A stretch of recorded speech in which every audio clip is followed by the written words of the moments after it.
इसलिए रसूलुल्लाह सल्लल्लाहु अलैहि वसल्लम ने फरमाया था, मन अक्सर अल इस्तिग़फ़ार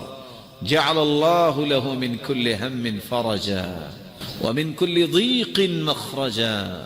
व रज़क़हु मिन हैसु ला यहतसिब। जो कसरत से इस्तिग़फ़ार करता है, अल्लाह ताला उसकी तंगी को आसानी बना देते हैं, मुसीबत को खुशी बना देते हैं, और वहां से रिज़्क़ अता करते हैं जहां से उसको गुमान भी नहीं होता। और नूह अलैहिस्सलातु वस्सलाम की बात की हिकायत करते हुए कुरान मजीद बयान करता है, फ़क़ुल्तु इस्तग़फ़िरू रब्बकुम इन्नहु कान गफ़्फ़ारा युरसिलिस समाअ अलैकुम मिदरारा व युमदिदकुम बिअम्वाल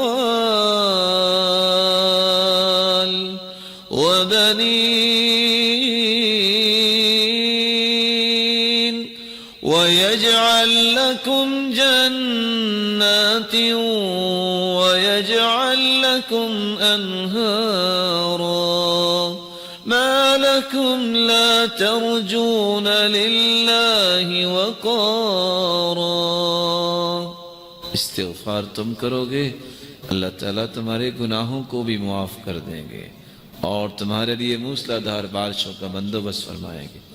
माल में फरावानी, औलाद देंगे और बागात के मालिक बना देंगे तुम्हें।